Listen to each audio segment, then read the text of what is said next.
good afternoon, good morning, good evening, namaste to all of you whoever is viewing this program, as well as to our great, extremely educated, extremely learned speakers who are experts in the field. We have facade consultants, contractors, as well as architects as our speakers, or all are having more than 20 years of experience.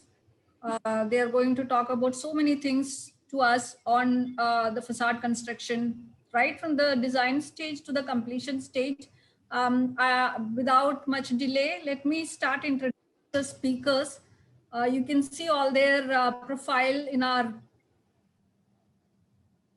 website as well. So I hope you can see the screen, right? Yeah. So what is, this is a live discussion. We are having a lot of people who are watching it. This is for the WFM. We are hosting it on WFM community, which is started by WFM Media. So I want to just give an introduction to WFM community. What is WFM community?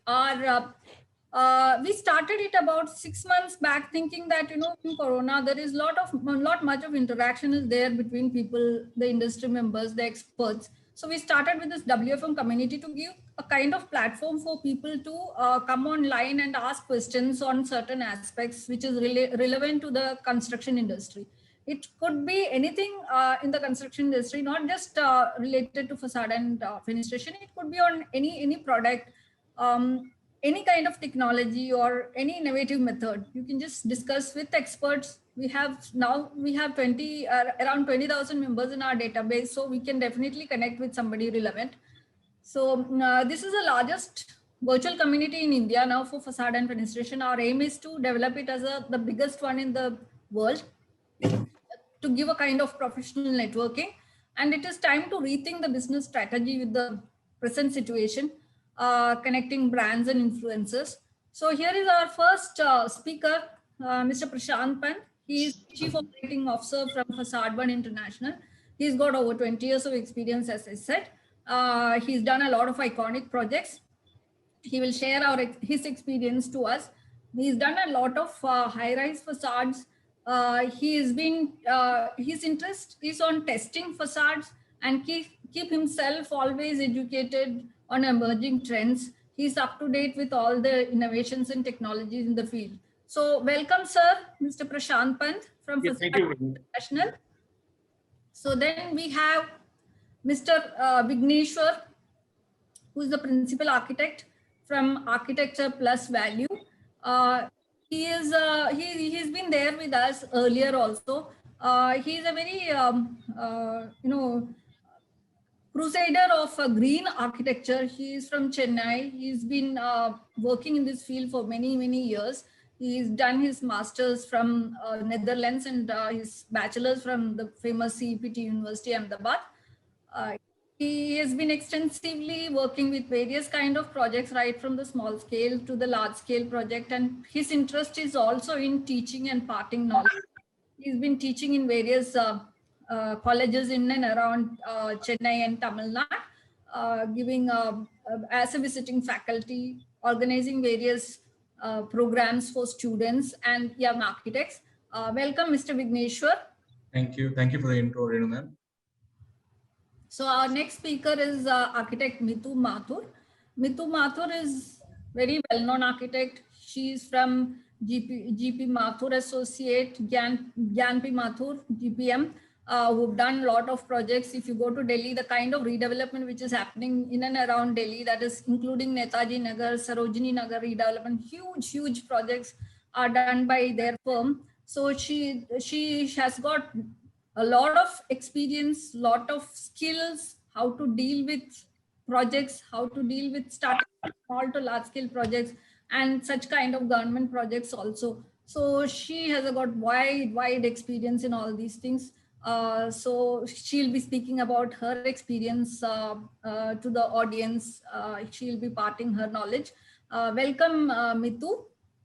Thank you so much. Thank you, everyone. It's a pleasure to be here. Next one is architect Vijay Dhaya. He's from Team 3. Again, if you go to the website, you can see the kind of projects they are doing, fantastic projects. He's been working in India as well as in Nepal. He's done a beautiful project in Kathmandu. He's again, he's got a craving for knowledge. A lot of innovative technologies they are using. He's been doing projects in and around Delhi. Earlier he's worked with other well-known architectural firms from where he has gained a lot of knowledge, and he's been working with them for many years. So he too has got over 20 years of experience as a design practice. He's done a number of projects, including the Ansals in Gurgaon and other ones in Delhi. Welcome, Architect Vijay. Praveen Chaube is from the Facade Design Factory, FDF. He has done, again, a lot of facade consultants for over 15 years. He's been working with various kind of projects. His proven history of aiding significantly achieving energy efficient facade. Again, the most discussed topic of today. Everyone is asking questions on what is energy efficiency and how can we achieve in such large scale projects using so much of glass, which is happening today. So I do not need to introduce our moderator for today. Mr. K.R. Suresh is a very well-known figure in the industry with Axis Facade. You name any big project in India, it is done by Axis Facade. So there is no need of introduction. Every architect must be knowing him. He started working since 1997. So he's a big treasure chest of knowledge. Without much delay, sir, please take over the platform and part your visions and knowledge with us, asking relevant questions. And I'm sure this session is going to be really, really engaging and interesting. In the meanwhile, our viewers can post questions on the chat box. We will be asking it at the end of the session.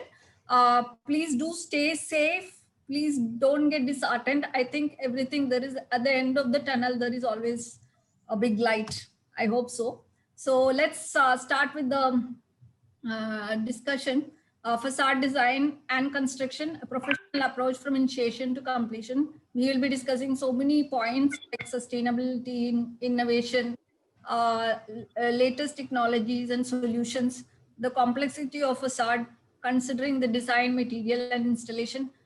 Then we have constraints faced by the designers as well as consultants and contractors, how to deal with it, how to face the builders and the other people who are there in the industry. A lot of constraints are faced by these big people.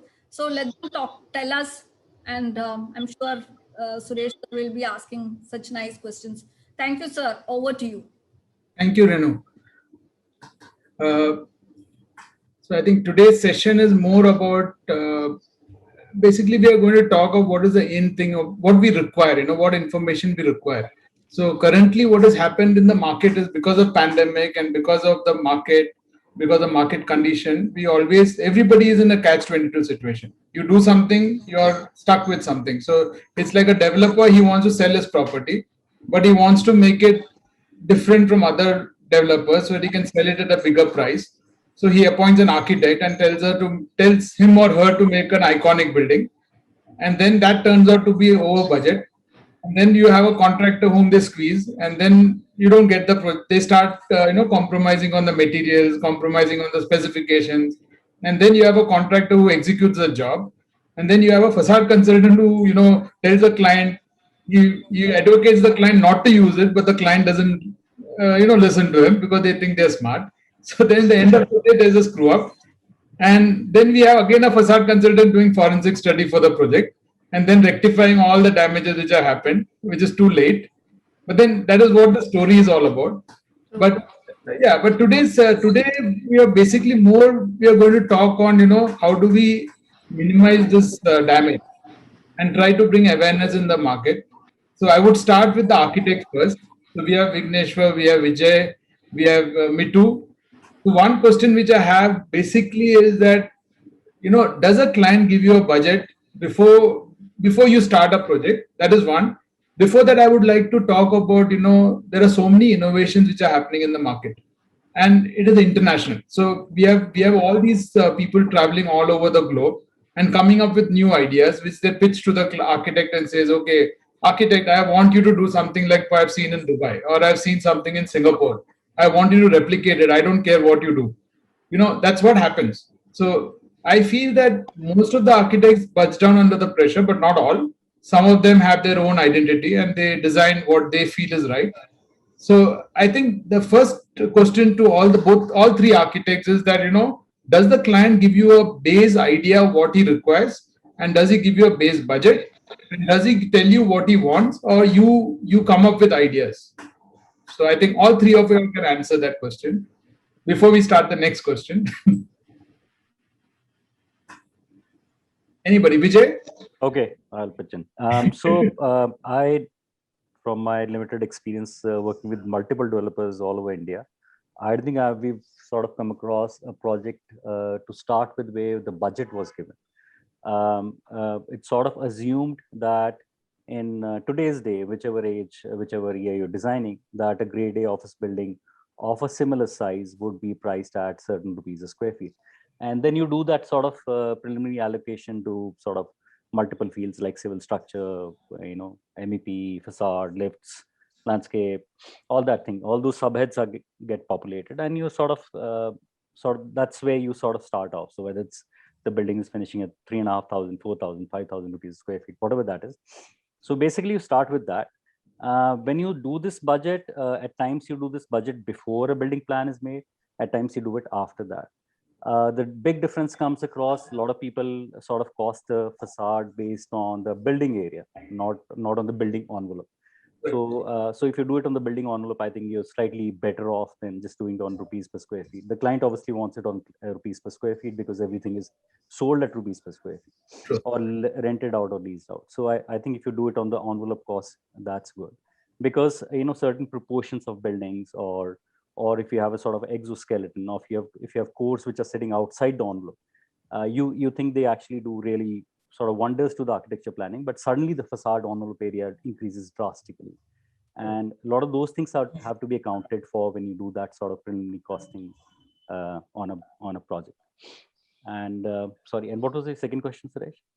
Second question is, does he give you any, some basic intents, saying that I want a double wall, I want to see something like what I've seen in Dubai, I want something in Singapore, I want this technology to come in. Does he push you for that? And then you design the building, or is it just... No, it doesn't start with that. Really, it starts with that he has this sort of vision that he wants to build something exactly like something. Mm-hmm. Anyways, if he comes with a vision that he wants to build something exactly like that, then we categorically say that we can't build exactly something like that.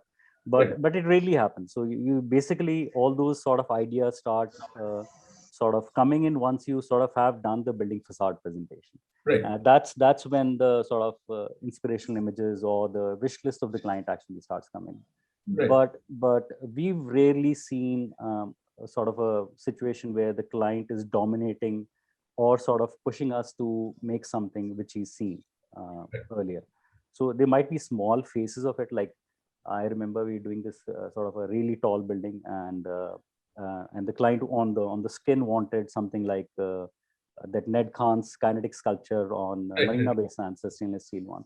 But that was just sort of on the entry foyer or the entrance area. But it was nothing, and instead of replicating, we did connect with Ned Khan and we got his team involved.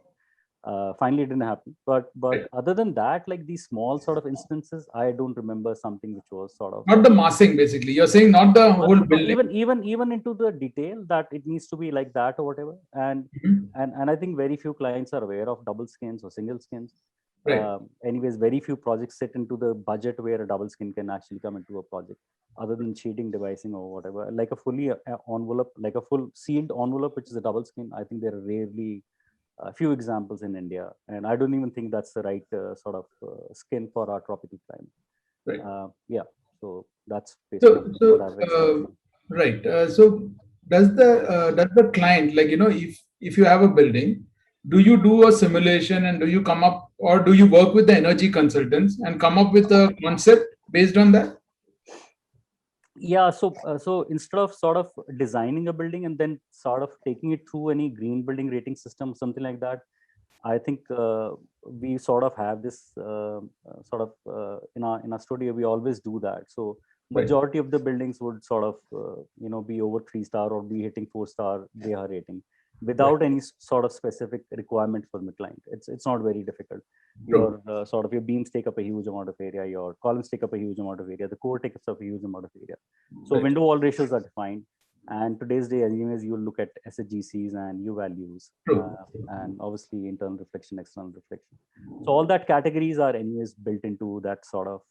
It's not difficult. That's what it's not difficult at all. It just becomes difficult if you sort of gone through the concept stage and scheme design stage and then decide to sort of get into these rating system and then decide, oh, it's not working. But if you do it, it doesn't take much time to sort of design on all which is sustainable and environmental conscious. Vigneshwar, now you do more of institutions. Yes, you have a different challenge. It's not about showing an iconic building. It is about basically an institution which has to sustain. So how do you come up with clients, and how does the client give you a design intent sort of thing? Okay, from the institution building perspective, I would say that the client, it's more up to the architect to intelligently squeeze out the facade budget from the overall project. So the client really has only an overall lump sum figure in their mind. These institutions who are these trusts which are commissioning us to do these projects, and predominantly these buildings are commissioned inside existing campuses, and they are done in such a way that they need to promote the campus as a campus which is leading towards the future. Those are the experiences with institutional clients. Right. We have also had varied experience with housing projects, which is a different story altogether. Right. But specifically with respect to institution projects, we have faced this issue of carving out the budget for the facade, which means that we really need to intelligently tune down certain areas of the building, carve out the budget for the facade, and then keep it there.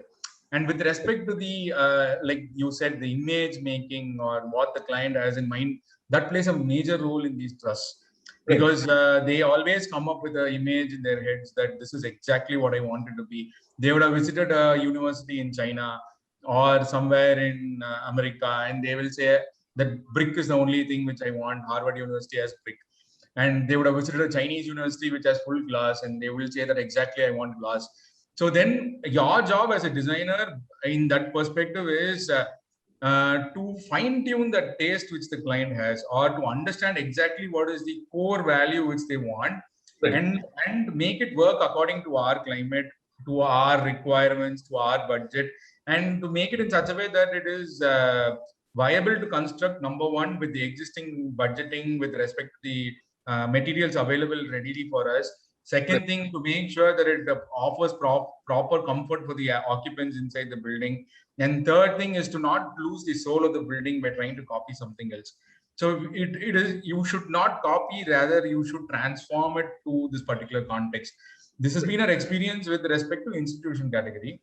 Housing is a different story altogether, totally. So with respect to the large scale housing projects which we are doing right now, there isn't a budget for facades. Facade is more like, it's basically UPVC windows at the end of the day. And we struggle very hard to, give it a sunshade or some kind of a, sun protection device. And at the end of the day, it all comes down to the massing of the building. So how well you're able to mass the building out and, bring it out in that perspective, that is what happens in most of these housing projects. So yeah, with respect to both these categories, we have had varied experiences with respect to clients and facades, and that's where it stands. But then, do you locally look for materials? Like in commercial, you can't do that. Commercial, you need to show that it's a different brand. But in institutions, do you think that is something which a client expects? No, the client does not expect that the brand. There is no branded materials, or there's no value for branded or imported materials there. They are at the end of the day looking at the essence of the product. So if you're able to achieve that at a lower cost with local materials, you have done your job to the fullest. Good. So we don't really, in those particular cases, we try our level best to find who are the local suppliers who are available for that particular project, and whether the look and feel of the project matches exactly what the aspirations of the clients are, given that we are designing for a different population or a different populace altogether. Right. So you do modeling for the thing. You do energy modeling. Yes, we do. Yes, we do. We do the energy modeling for these buildings. We show them that this is the exact amount of heat gain which the building is going to have, and therefore we need to keep some kind of sun shading devices, or we need to go heavy on the landscaping in those particular directions. And we try a level best to use the site to our advantage. And the starting point for every design has always been the site and the people whom we are going to be designing for. Especially with institutions, it becomes very challenging because each institution has its own character, which has been developed over several years. And when you're working inside the campus, you really sensitively need to unravel that. You can't directly go overboard and explode the whole thing. So you need to sensitively set it up in such a way that there is some semblance of continuity from the past, and there is a clear vision towards the future. This has been our personal experience with the institution projects.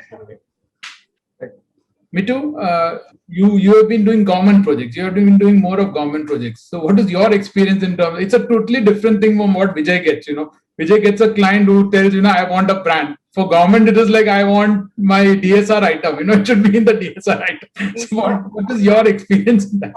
So actually, Suresh, we have a large team, and the part of team that I look after, we do a lot of government projects. But we have a separate team, and we have been fortunate to have repeat clients in the commercial and retail sector and scale housings and all. So I would say we are lucky to get an experience of both. And like Vijay shared, like we have been lucky that our clients ask us to be iconic and standing out, especially the commercial projects, and even in the government, the institutional projects that we do, because every institute is kind of fighting for an identity. So for us, the facade is extremely important. And in case of the private projects, the clients are smart enough to understand that, what will be the cost implications. So we try and factor in the budget at the initial concept stage itself. Like if you put zinc panels, this is how it's going to be like. If you put terracotta tiles, this is how it's going to be like. So not being very definitive in terms of pricing as such, but actually giving them an idea that they should know the difference between brick, what are the possibilities, glass versus any kind of cladding. In case of the private projects, the challenge really lies in when the implementation stage kicks in, because then the contractors start coming in, and no offense to any contractors, but what happens is they start showing cheaper variations of what we recommend. And that's, I think, the major challenge that we are facing with regards to the with regards to the private projects, commercial and retail in nature. For the government projects, interestingly, we try to factor in the specifications in such a way that there is a lesser scope for variation, because like I said, the budget of the entire project is fixed at the beginning. At the beginning of before even appointing us, the budget is fixed. So there is no variation in the cost of the project till the completion. So we really try and see for projects which are really large scale, which are going to take, let's say, 3-4 years time, as to what do we specify, that the material that we specify should actually be, sustainable to that till that time also, both in terms of its quality and in terms of the price. Because if we, let's say, factor in a price of about 3,500 rupees a square feet, and then what if it, escalates after a certain point of time? So it has been a challenge for us to take care of the government projects in a very different way. Another challenge that we are facing right now, like the question that you asked about locally available material, is that the government of India is now pushing for Make in India products. So we are really trying hard to push materials which are made in India vis-a-vis products which are all imported. So a lot of emphasis being given on that. There Because I feel there's a huge gap that needs to be filled in. But then are there accredited agencies who do it, like manufacturers who are registered or something by the government? Not yet, not yet. Not many are there. I would say the market is not enough by more than 20% of Indian manufacturers. Like a CE or something, where you basically grade the contract, grade the manufacturer. Right. That Then it helps the commercial market also. It helps everybody. Private projects also you can use them. If it does, yeah, it does. Actually, it does, yeah. So we have a separate team who's like doing a lot of research on these Make in India materials, but there has not been much progress in that sector as of now. Right. So Vijay, how does a facade become critical? Okay, so you build this really amazing building, whether it's a house or a school or a hotel or a commercial building. So it becomes important because that's how your building is going to be visualized. That's how people look at the building, number one. So that's sort of a visual sort of thing which you sort of want from your building. And second is the envelope which performs. And performance doesn't mean that it just performs for energy. It needs to perform that it doesn't let in water and doesn't let in air. Okay? And maintenance. I think it's more of maintenance. Yeah. So predominantly sort of cutting of water and air was the sort of I think the requirement where the sort of facade started with, giving you a weatherproof building, and then obviously the energy factor started kicking in. Yeah. So I think what we are at times careful about, and I think specifically for interiors, and I'm just going to take it back to facade after that, is when you're working on a project, let's say when you're working on an institutional building or a house or a commercial building, and you sort of you can gauge from the start of the project on what kind of building it would be, or what kind of sort of what kind of category is going to come to, and then at times you sort of fine tweak your details based on that. You got a A1 contractor, you got excellent marble layer, you got excellent people who are going to work on interiors. Then you sort of tweak your details that I can actually demand a lot of things from this sort of team. And at times that there are people who don't even look at drawings. There's not even a drawing management system. Drawings are lying in a store, never opened up. Or even if they are, there's no one who's going to understand that. You probably have someone has to verbally explain that to it. Then that it's any tricky detail is going to sort of fall apart. I think the same thing. Partly, I'm not saying all. You just can't detail a curtain wall that it can be sort of made by a grade B contractor and still work. But any situation where you're getting into the window wall details, or you're getting into isolation fenestration, terminations, then you should sort of be careful that which kind of building it will be, and then you can detail it based on that. I think that's where we can sort of step in, knowing what it would be. So you have a facade consultant. There's Praveen here. I think he should answer the next question. Why architects appoint facade consultants for the jobs? Is it because it's critical, or is it because it's complicated, or is it because they want them to be a part of the team? No, I think I'll just interject here. I think the architects don't appoint facade consultants. Normally, it's the client. We've sort of that's obvious. We've taken away that, number one. Number two, I think what we miss on is the fact that the facade consultants come in too late. You haven't sort of utilized the entire sort of benefit opportunity which was there in a project when you get them from day one, because otherwise you're going to just start with doing something which you're very sure of, and anything which is tricky you will think whether to present that or not. So there's no dialogue in terms of doing something new, and that dialogue is really important. Otherwise if you want just sort of technical drawings, some termination, some flashing, difficult. Some 3-4 materials meeting, then it's sort of it's not the right sort of use of a facade consultant to get in. You get them on day one when you haven't even thought about the skin, is when you should get the facade consultant. Before on white paper, basically, there's masking and you start. Because then it's like at times you have an idea of a building where whether you don't even know whether structure is possible or not. So if you have that idea, you will on your own consult a couple of structural consultants that I've got this idea. What do you think about it? Now, if you're going to ignore all those ideas where you sort of don't want to have those challenges in a project, then you sort of haven't fully sort of lost the opportunity there. So that's why my feeling. No, I agree with you. I think that is the best way to utilize a facade consultant rather than just make him like a BOQ and a tender guy. Yes. So Praveen, when do you come in generally? Now, see, what Vijay, I really appreciate what Vijay said, that the facade consultant should be looped in just at a very early stage, because that is when where you can actually make a difference to the project. Like he rightly said, that most of the times the things are already determined, and then what you are detailing is how to do it correctly. Okay, rather than contributing much to the project.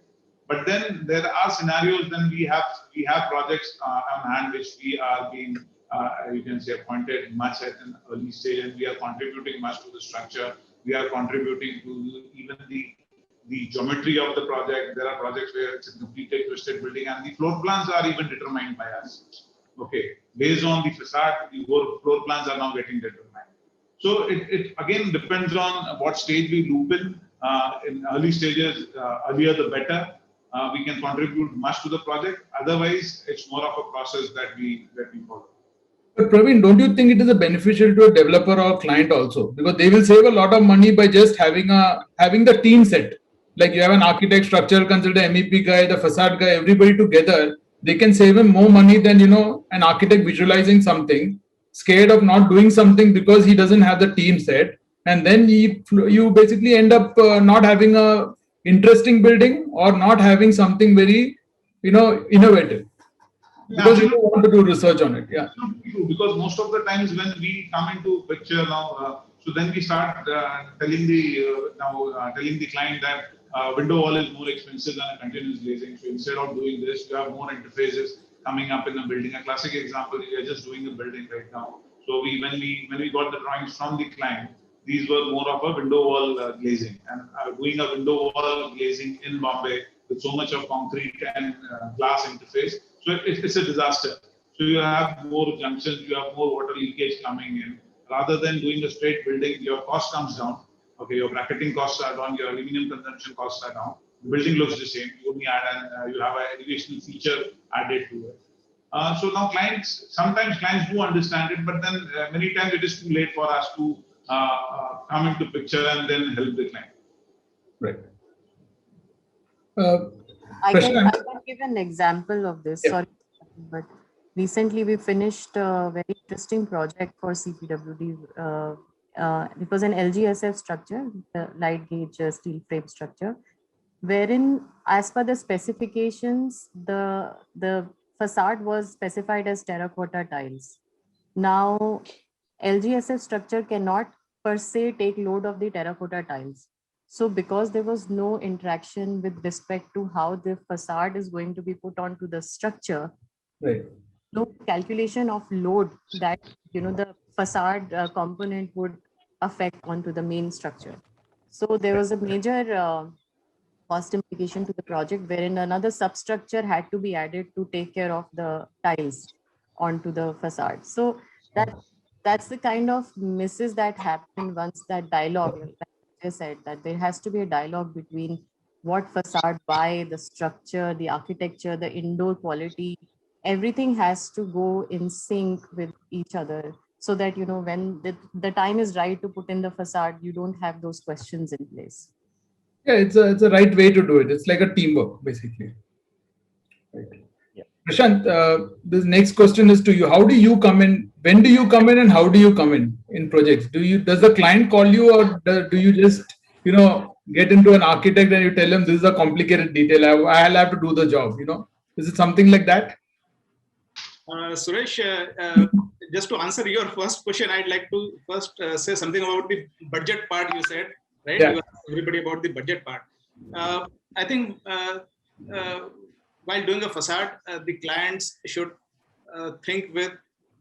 start thinking with end in mind, right? We are building suppose an iconic building. Right. So what is the warranty of a facade typically in India? 10 years, 15 years, 20 years, right? So that also may not be there. Yeah. Sometimes only in paper. Yeah, it's in the paper. So we are looking at a building which should be sustainable over so many years, right? So many weathering cycles, say at least 50 years. Right. So if a building has to stand safe for 50 years, we should have a good budget for that. And when we have to have a good budget for it, we have to have facade consultants on board very early in the project to work along with the architect to have a beautiful design. Yeah, it's a workable design. Right. So this is the point where I think the base budget should be provided to a facade. I don't know, typically should be 5% in India, right?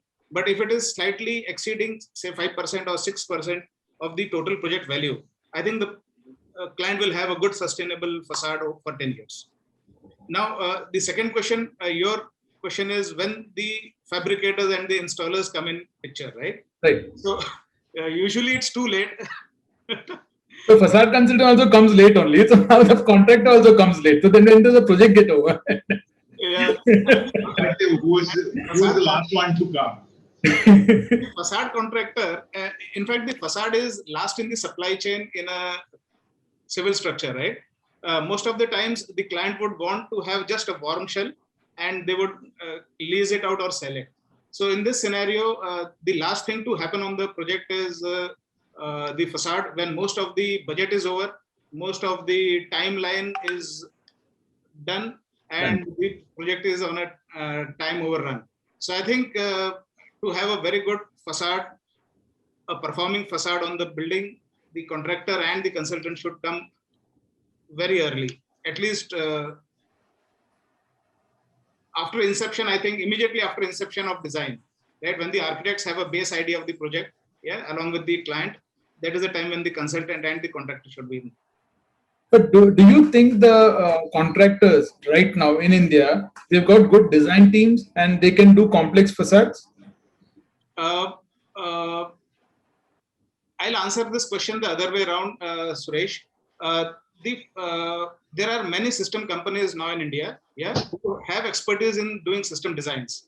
Right. So I think the core area of the facade contractors is to execute contracts. Right. Because that is also a very, very big job, and many companies lose money in that. So I think the facade contractors should focus more on executing the contract, and the design part should be taken up with design houses who explicitly work on system designs, do testing, do sourcing of material, do all the value engineering, do all the design and engineering testing of the facade, do the mock-ups. I think they should be doing this work. But then if that is the case, does the system provider take the responsibility of the facade, or is it the contractor who takes the responsibility? In most of the cases, the responsibility is a split responsibility, Suresh. Okay. The facade system designer would take the responsibility for the design, Okay. and the fabrication and execution of that would go to the facade fabricator. Right. So you're saying that architects can design any complex facades now? Yes, yes. Yes. You're geared up to do it. Yeah, yeah. I think with so many good brains in India, I think we are well equipped to do international world-class design, both in terms of performance and in aesthetics. Right. So Vijay, what do you think of this answer now? Now you have a facade contractor saying you can call me whenever you want. Suresh, I think you are diverting the attention towards the importance of facade consultant. No, facade consultant are always there. They come and then only the contractor comes in. So it's like Praveen said, no, they are coming beforehand. When the concept is that they are there. No, I'm just asking this question because what is happening is 10 years back, there was a shortage. There was no design team for a facade contractor. There was a lacking in that. The contractor couldn't execute certain complex projects and they had to get people from abroad. So now what Prashant is saying is there are system providers already available in the market and they can support the contractor to execute a job. And they can be responsible for the design also. So I'd like to answer this because, that's the kind of situation we have been facing that, sometimes our clients only come up with the systems integrators or the contractors. And then we say Right. that, why don't you ask them to prepare a BOQ or just do like a basic cost analysis is when we try to refrain from that and have a facade consultant rather do that exercise as that's the time when we actually introduce the facade. Because that reduces the monopoly, like because we don't want monopolization of these people, and there should be a fair of ideas floating, because a consultant would talk about 10 different ideas, and there are times when we have even noticed like a project where even we work together, we kind of ended up changing the kind of facade systems that we were proposing. So I think it's important to have in a consultant on board to get a variety of ideas rather than like going into a singular direction at that. You're saying after the consultant comes in, you give these ideas to the supplier system providers and get inputs from them and then do it. Yes, Okay. yes. And before that, like at the concept stage, why we don't introduce a facade consultants, because that time the client doesn't realize the importance of a facade consultant. True. So like, you know, as if we are trying to push in something which is not required at that point. So it is, we wait for the, you know, schematic stage to sort of, you know, get into picture wherein the structure is there. Because, you know, especially places wherein high-rise structures are concerned is where we really need to take into consideration wind loads and fire factors and all of those things, for which you definitely need a facade consultant to push in those kind of details, talk about structure loads because of the glazing that will be required for a certain wind load. So that's when we introduce a facade consultant into the project. I totally agree. What we have been doing right now is in the concept stage.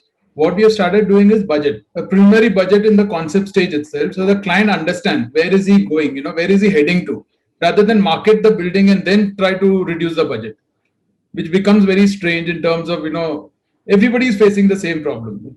So, Praveen, what do you think? See, now, I think, market is kind of evolving. Okay, if you say 10 years down the line, people did not have that. You can say they even did not talk of facade consultants.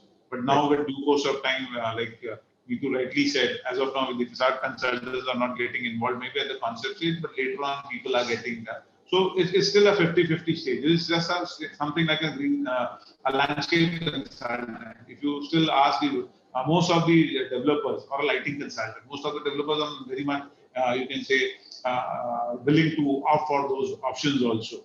So slowly and gradually, as the market is progressing and with people, you can say, bringing in more expectations to the board. So that's how even the client is now understanding that, yes, there is a specific field and then you need to have a specific specialist for the job. Okay. So a little failure in some projects, eventually everybody wants to improve in due course of time. So people understand that once you have perceived the job and what is delivered, there is a huge gap between those two. Okay. And the transition from what is being conceived to what is being delivered is a process. We call it as a process. So process may be design, it can be the tender part, it could be execution.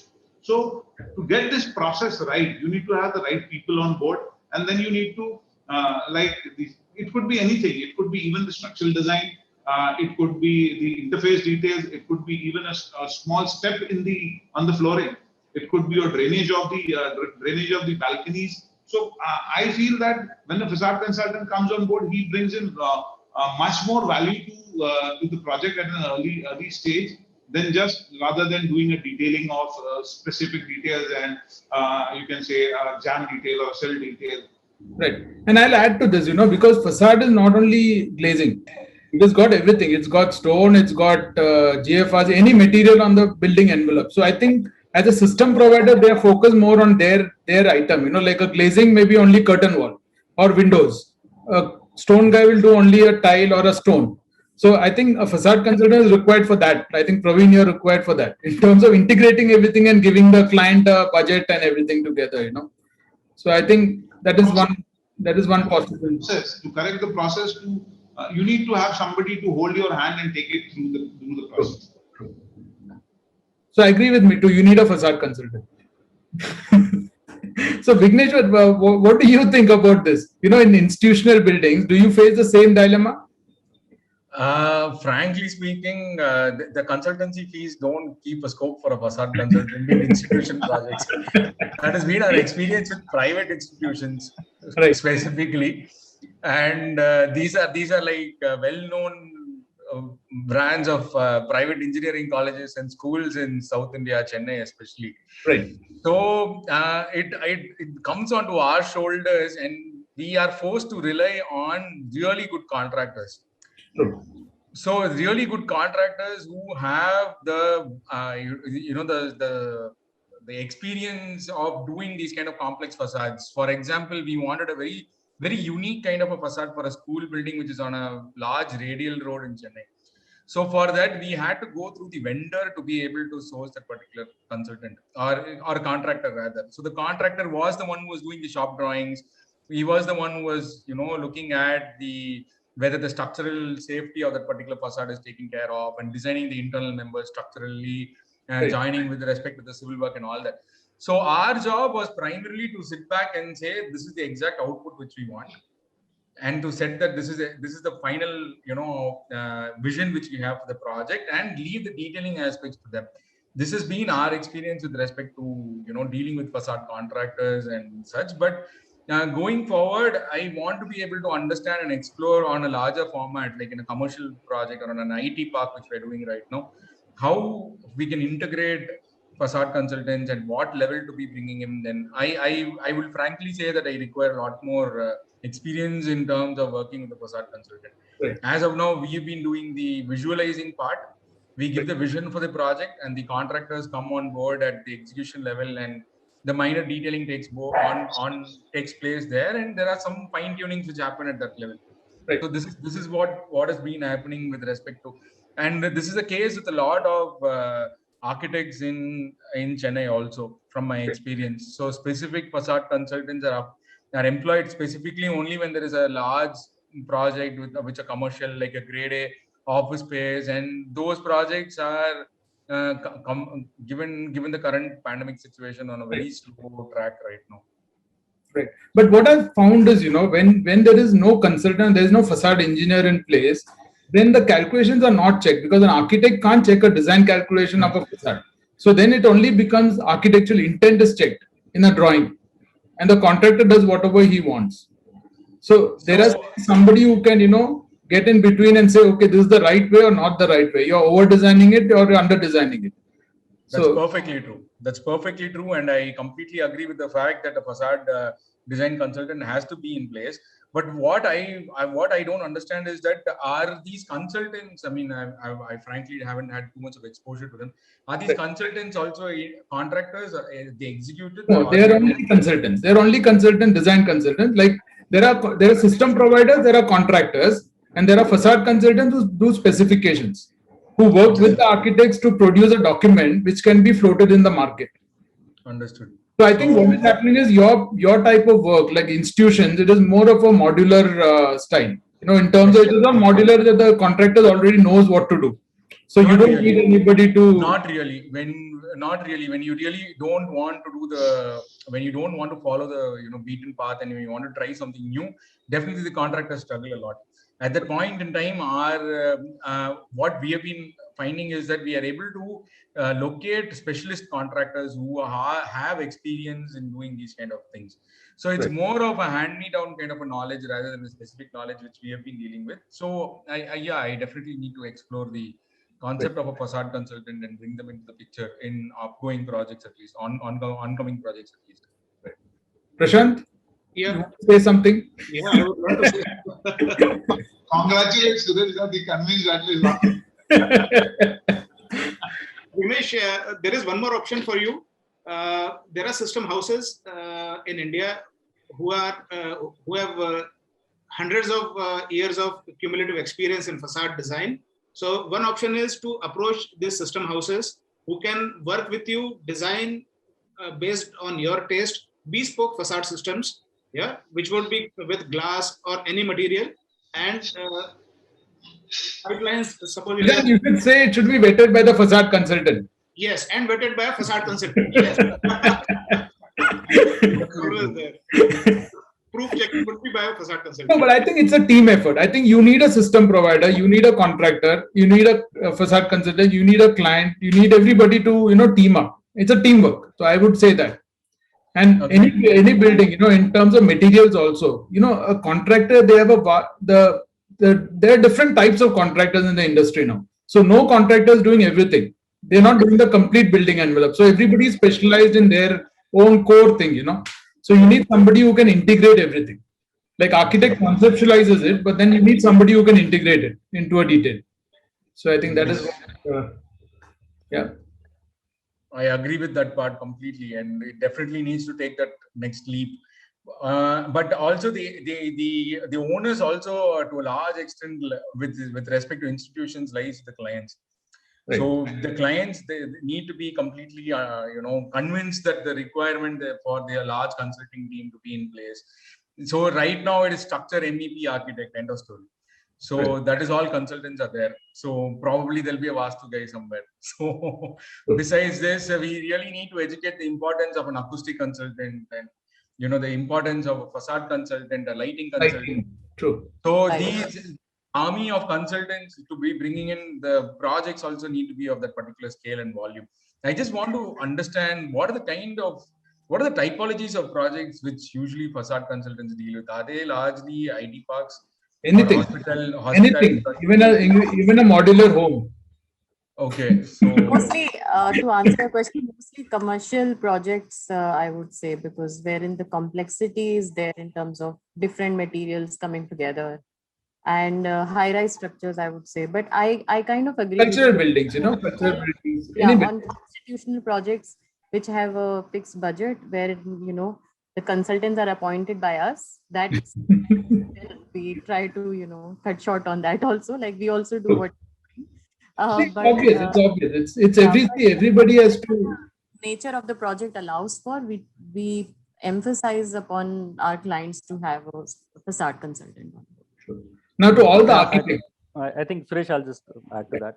I think it's also partly the fault lies with the architect. I think he shies away or she shies away from the fact of informing the client on who all is required. We think it's a de facto MEP structure landscape minimum requirement, but we shouldn't stop there. We should say this is the list of consultants, okay, which may be required for the project depending on what the project is. So it might be a list of 10, 20 consultants which are there for a project, and then also decide based on everyone knows what kind of project, what kind of complexity will get into it. I remember we have facade consultants for hotels as well. We had one project, we were doing this house, a large farmhouse, Right. 30,000-40,000 square feet, very close to the airport. And before we started designing, I said, I will not start designing this house till we get a facade and acoustic guy on board. He said, why? I said, your site demands that. You're next to a highway and next to airport. There are two frequencies of sound which we have to deal with. You will not be able to sleep in your house. You might put the most lavish marble on the flooring, but you will not be able to sleep inside. So we got a sort of sound study done. The sound levels were 90 decibels. They were plane landing. So this is Delhi, a plane landing every 2 minutes. True. And then there's the highway which was going. So what ended up happening was with this sort of cumulative decision, the wall section was a 570 mm thick wall. So it was 230 wall and a gap and a 230 wall. Right. The glazing was a quadruple double laminated DGU. Okay. All in sort of and he fancied wood, so it's all sits on a sort of wood windows kind of system, and all the MEP ducts which were going on the terrace, because you have these shaft openings, so all had gooseneck details, and they were sort of very complicated. But that project, before even putting pen to paper, I said you need to get these two guys, and we got a survey done before we started concept. So I think it's and I think the reason why we think that a commercial building would have a facade consultant, I think it also comes from the bandwidth. When you're building a commercial sort of project or a large project, the client has a team. It has a building department. Today, buildings are not simple. They're crazy animals. They've got huge amount of complexity. They're not 3 vendors. There are 300 vendors who are working on it. So, and suddenly when you look at an institution building, that guy doesn't have any backup. That's one sort of guy who runs a school or a college, and then he's got admin guys. And there's no one who can look at buildings. And then because he doesn't know how to deal with that, he says, okay, you manage it. I don't know what to do. You manage, you get it. Whereas when you look at a large commercial project where it's a developer, he probably has an in-house team of architects, engineer, MEP guys. There's a full bandwidth which can deal with all the consultants which come for one project. true. Whereas a client who doesn't have a team then becomes a really complex, because he has to be involved and he needs to sit through all those meetings. He needs to have a team, right? Yeah. So I think that's where the sort of the complexity. What I've seen right now is for institutions also, they have started appointing developers who basically become a joint venture partner with the institution. So they develop for them, and the institution guys don't have to put a project team. So the developer takes care of everything. Right. They bring the developer mentality also into the project. Negotiate. Yes. So this is I mean, I wouldn't say it's a sad thing, it's a good thing, because you are bringing an experienced person. It's a different thought, it's a different thought how to get a team set. Yeah. So if you bring in a housing developer into an institution project, or a commercial building developer into an institution project, we kind of understand where it is going to be. You get emails. Yes. You don't get emails. So then we become very, very careful. Our whole demeanor towards the project changes. When we know that there is a developer who is going to be the intermediary between the institutional client and the end product which we're going to be receiving. So yes, I completely agree with Vijay that the educating the client is the onus of the architect. But how successful we are depends on case to case and the context where you are working. Yeah, agreed. So to the architects now, how do you relate to materials? Like, how do you start defining materials for a project? It's a trick question. It's actually very easy in institutions. In institutions, it's easy. You just need to say, what is the next building? Just put brick here. No. Yeah, Suresh, please. You need to set the tone which the institution is going to be taking for the next 20 or 30 years. Right. So therefore, you have a clear track or a vision where the campus is going to be ending up in. So most of these institutions at the end of the day are like the iconic entries and the kind of large tech parks which are designed inside the institution. So there's a clear defined trajectory which the institution is going towards. So that's fairly easy to guess where the institution is going to head up and ending up in, and therefore that affects the choices of materials in the form of the building and all that. Whereas in housing, that's a totally different ballgame. It's all about who has the best ad on the Property Plus or marketing. Whatever. Yeah, it's all about the marketing team. So you need to really understand the pulse of the marketing team and who is the competitor to the developer. Right. So the closest competitor to the developer or 3 or 4 competitors define the facade of the project. True. So when you really look at that particular developer and you say, okay, this guy is competing with these 3 other guys, and these 3 other guys are doing this. This guy wants to stand out of that from that particular guy, and he wants to be the 4th guy in that race. So therefore, how do I, put that guy up? How do I plan it? Yeah. How do I put him on the tabloid? How do I get him on the front page of the particular newspaper? That becomes like a major focus when you're designing. So I mean, this is like threadbare conversation about what happens with clients. Every market is like that. I think if you look at the commercial market, if you look at the hotel industry, everything is the same. How do you get, money? Better money from the other guy, Mittu, what do you think on government projects in terms of material? So in the private projects, I kind of agree with Vignesh because, it's more like a competition. And I was going to say the context is what defines, but part of the dialogue of context is defined by the competitors only. True. Yeah, like Gurgaon has a separate set of expectations, whereas if we are doing a project in Nagpur, it has a different set of expectations. And so government projects, I mean, the nature of the project, yes, like we did a National Institute of Design wherein we wanted to really put in some very sophisticated tiling system on the facade, but then the contractor went into some issues and then we had to change it. So there are changes that happen throughout the life cycle of the project. Right. But the interesting thing lies is with the private projects and especially the commercial projects, because there you can really experiment. So what we have noticed is with our commercial clients, especially while doing the mixed use projects and the retail, is the clients really like to see new ideas, like how dynamic the facade is. What is it that we are, trying to communicate through the facade? How much revenue can be generated from the facade? So for us, our retail design is really like a play field when it comes to facade. And we really try and explore onto that. And that has been very satisfying for us. And I mean, a lot of times, thankfully, the clients don't mind spending that extra buck on the facade because that's what gets the attention of the people and getting the footfall.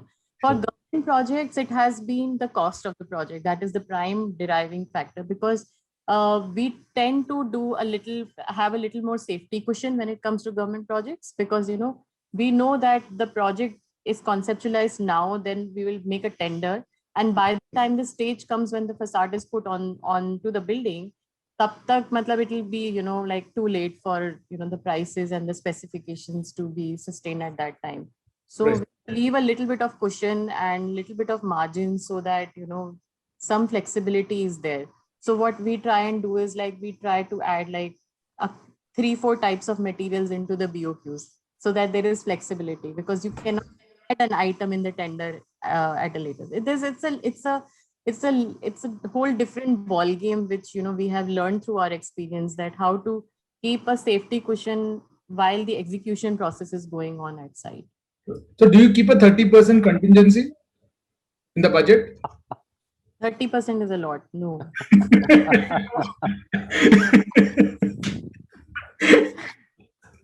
Okay. So Vijay, what do you keep as a contingency for the budget so that the client accepts it? No idea. I think that's what I was saying, that we should educate the client on what is there, in the sense, and we do that in the sense, we face it every single day. Tomorrow your building is coming up to 10 kgs sort of square feet per steel reinforcement, or if Right. your plumbing pipes are leaking because of whatever has happened, why Right. should the client blame you, right? Similarly, the owners, you have to tell them on day one, this is not we'll sort of coordinate with these guys, but the responsibility of end design sits for plumbing is with the Sits with plumbing guy, with Right. HVAC with the HVAC guys, structure, and same we should say, and we do that education any day, so why I don't see why we should not tell them about acoustic or lighting or True. facade, on that front. So what about new technologies, Vijay? How do you introduce new technologies in terms of like what do you say, a media wall or something which can generate revenue to the client, or a solar BIPV panels? Tell me first. I will answer that, but I would like to know from you, being in Yeah. facade, what is the new technology which has come in last 10 years? And don't tell me materials. There are different. Don't tell me materials, okay? Just tell me a new technology. New technology, you can talk of BIPV panels. Or they've been You there can talk forever. Yeah. No, but the technology in the BIPV panels, then That is Praveen can answer that. Praveen can give you a lot of ideas. He's a consultant. That can, you're also consultant, but I'm saying this. So there is, I think there are a lot of things which have changed in terms of material and what you Right. can do, how you skin a building. And I think what is really nice is what I've always felt, that people think facade guys should only get in when it's, think of it's aluminum glass and a sort of a curtain wall kind of building would require a facade Right. consultant, not others. Whereas we've always sort of got into buildings where the materials are limitless, in the sense, I spoke to you yesterday, I told you that we're Right. doing this Ritz-Carlton Delhi, which has 60 mm thick hardwood fins all over the building, True. and True. it has 60 mm thick granite fins all over the building. True. And it doesn't have a curtain wall, so it's all dry clad stone. It's got wood fins from sustainable forest, and Right. we've always done that. So I remember doing a clay tile building 15 years back or something like that, where Right. so you need to get into, you need to sort of open up and look at all the materials which are possible.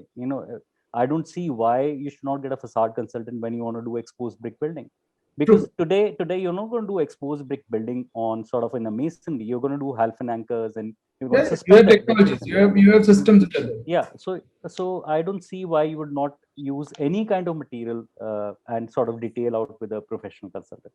So So you're saying the new technology with a different material. Materials are all improvising over time. You got Yeah. nanotechnology, you got coatings, you got everything. So you're saying the technology is the same. Only thing you're using different materials to perform, get a better performing building. yeah, you need to use the right material at the right place. Some people sort of are very sensitive about it and do the right thing.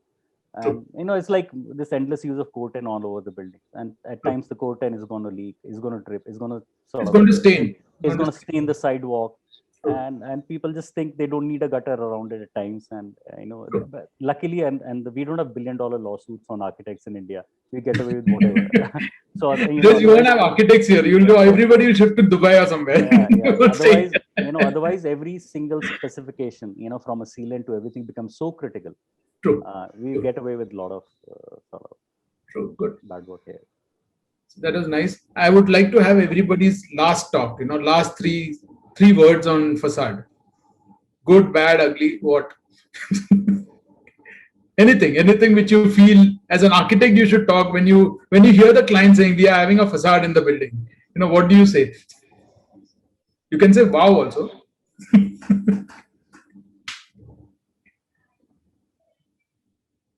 There's a big silence. I think we have said enough. No, I would say wow. Facade. People don't want to speak the truth. I say last name. For us, architects, like, I would say for architects, like, imagery is very important. And for us, a facade defines the imagery of what we produce. I'm a very strong believer in the experience of a building and the context, and the experience within the building, outside the building, with the building. But a lot of it is to do with the visual aspects of it. So people who are using the building, a surrounding of the building, and who are getting revenue from the building, for them facade is just a very small factor role. But Right. people who are crossing it every day, people who are seeing it every day, does it sit with the context? Does it look totally garish? Does it really gel well? Does it do justice to what is being required in that area? Is it soothing to you? Like, what is your next generation going to see? I think those are the kind of questions that we continuously ask ourselves while designing. And that's when we look at the materials, innovation, the questions that you are asking, that how do we portray a right picture for our coming generations, Right. True. proud of the buildings that we design and we look at right now. True. See, there's a lot of conversation going around about conservation of buildings and heritage and all of that.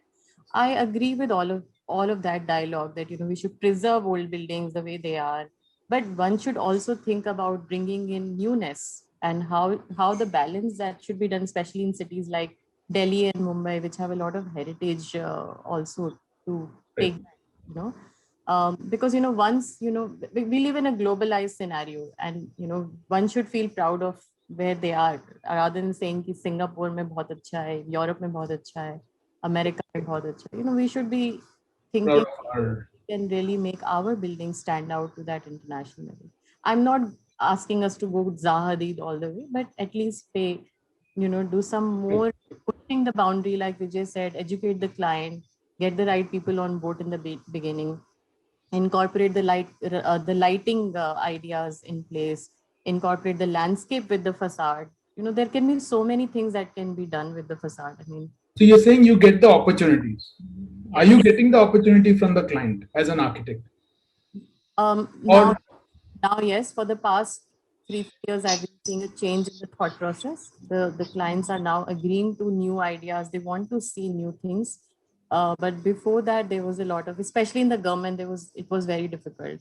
Now I decide that, whenever there is a design presentation, I personally go and meet, the decision makers, and then we try and push out for something different. We don't say that, this is, ye itne budget mein ye ho jayega. We try and tell them that, you can cut down on cost on certain aspects, add on the cost to the facade. If there is supports required that will add to the feel of the facade, then we do that. Those kind of things we try and push in for. Right. Okay. I agree with Mittu in that part, that we create opportunities.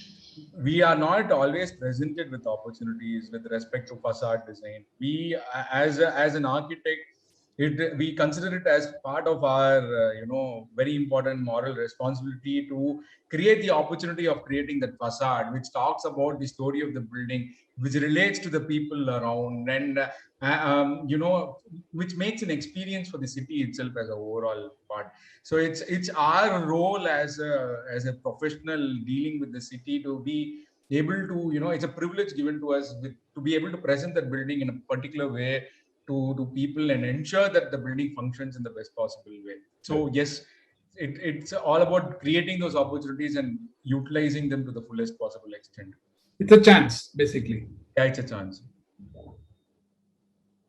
So I think now what we could do is I would like to have the audience talk to us about, I have some questions here on my right hand side. So I think I'll push those questions to all of you. So first question which Kamla Kulkarni is asked is, can you elaborate on exact scope deliverables of each facade consultant, system designer and contractor? So I think Prashant and Praveen can talk about it. So Praveen, you can start first as a facade consultant. In short, I think they should not get bored. I would say the facade consultant, in short, would be the right process to get that the facade consultant would take you from the inception till the delivery. Whatever the architect has perceived, he needs to get the delivery exactly what he should not say what I had visualized, and it's totally the opposite. Either it could be in terms of aesthetics, it could be in terms of performance. Like Vijay said, you cannot sleep in the bungalow when you are having a very nice bungalow, and eventually when it's right to the airport, and every 3 minutes you have a flight landing, and you are unable to sleep. So it could be performance, it could be aesthetics, it could be durability. Water and yes, air leakages is most predominant, unsaid, and even the acoustics as well. So as a facade consultant, you ensure it is done the way it is specified. Yeah. That's what you're The saying. right product is the delivery of the right product which suits the end user. Okay. So that could in the process it could be anything and everything. It could be the structural design, it could be the system design, it could be your the substructure design, it could be the reactions telling to the main contractor, to the structural consultant about the reactions, it could be acoustics, it could be anything. So the scope is not limited. Right. Prashant? Prashant, you are on mute. You have an important question to answer. Yeah. I have a system house comes into play once the facade consultant has defined what are the design specifications for the project, and system house works out on the best fit solution in terms of the performance, in terms of cost, in terms of aesthetics which the architect wants, and also in terms of some innovative technology which can be put in within the same specification set.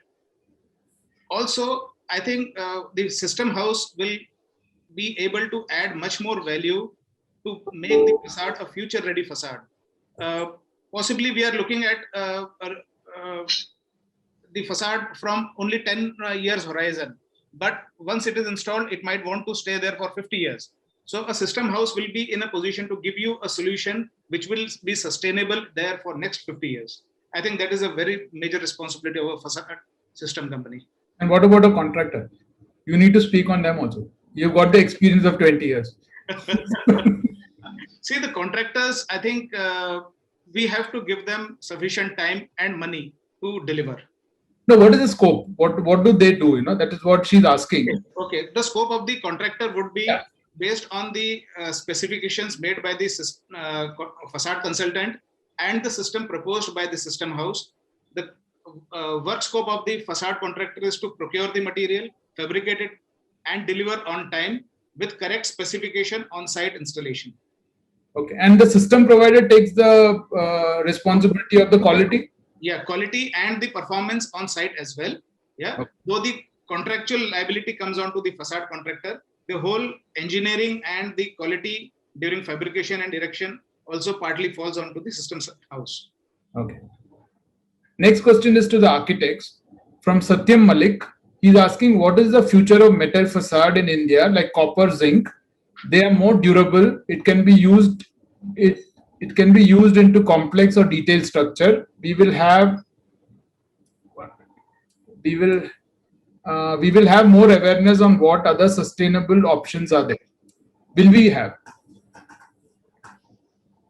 Like what basically he's asking is, what about metal facade? Can we use zinc, copper, titanium, different materials which can be used for the facade? What is your opinion on that as an architect? I think they are already in use. There's nothing new in copper and zinc. Some Right. metals do get oxidized, so you should be able to sort of you should like the fact that they respond to the environment, and then they are dynamic and they change character, and they're not sort of static like aluminum. Right. So they're already in use. So there is sort of a aspect ratio, and there is a size of the sheet, and there is some flatness issues which are there because it's not a composite panel. Right. I think Taj Wellington Mews with the solid aluminum is example Yes. of flatness issues. I think they've got good bright future. Okay. So other question is from Ashmit Kumar Paswan. He's asked why we are still deprived of anodized aluminum sheet cladding for facades when these are advancement to powder coated material in ACP. So I think Praveen can answer that. See, we are not exactly deprived of the metals, but then eventually, once again, the suitable vendor available in India, you don't have coating tanks, and you don't have manufacturers who are manufacturing exactly in India the coated sheets when you talk of those huge sizes. So you are still dependent on countries like Germany and Italy for those sources. And eventually, it's more of what is being perceived. Once the architect starts perceiving more of anodized sheets, but obviously, yes, we would be also using more of anodized sheets. So it's more by the time we reach the level and people get the confidence, because once we started from the primitive, anodizing was still considered as the primitive material, and then the advancement came in as a powder coating, and then we came into PVDF. And then the anodizing people started developing anodized material which could be used for external application, and they could still give you a warranty guarantee for 15, 20 years. So it's an evolution which will always keep on happening. So I think we have still reached the PVDF stage, and eventually in due course of time, we will again go back to the anodized stage once the architects get the confidence that yes, this material can be used for external application as well. So next question is, are there any I'll just add, manufacturers for this? Suresh, I'll just add to that. It's only the architects who like anodized aluminum. Other than the architects, no one likes anodized aluminum. Contractor likes a PVDF because Yeah. they get maximum money out of it. Yeah. So the issue with flat aluminum sheets, as I said, was just solid aluminum sheets is the flatness, and Taj Wellington Mews, I think, done 15 years back is a true example. But having said that, I think things have changed over that in terms of flatness and what you can do with that. Right. Okay, true. So next question to Praveen is, who are the manufacturers here for for anodized aluminum sheets? Are there any? In India, you don't have, but yes, internationally there are many vendors who are providing anodized sheets. But are they used extensively in India for projects? Not exactly. That's what I said. More of PVDF now. More of PVDF. Like we have evolved from anodized to PVDF, and it will take some time for us to accept that yes, anodizing could be even used for external application. True. The next question is, who are the BIPV vendors in India? Saurabh Agarwal. Any manufacturers available for BIPVs in India? Not exactly. Which I don't. I think Tata is doing it, I think. No, but then again, it's more of collaboration from international companies. Yeah, they get the chips from outside, I think. They import it. So it's still a nascent technology which people are still exploring. And it's not viable right now in terms of cost. It's the ROI. Return of investment is an issue here. Anyway, next is Anand Chauhan. Can we consider study oil canning effect when design a cladding solid sheet or perforated sheet? Can we consider study? Can you study oil canning effect? Sir, Praveen koi question hai. See, there are softwares available where you can actually do it. We are using softwares like ANSYS where you can do exactly see how the effects are. You have CFD analysis the same way which ANSYS works. So yes, you have softwares available where you can actually use it and get the output result. So you get an idea of it. Then you can work on it and try to improvise it. That's what you said. Yes. Okay, Kamla Kulkarni, which of the facade materials can be named as sustainable or green materials? This is to all the architects because they only design. It's not UPVC. Please don't say UPVC is sustainable. No, which of the materials can be named as sustainable or green materials? No, people also term UPVC as sustainable.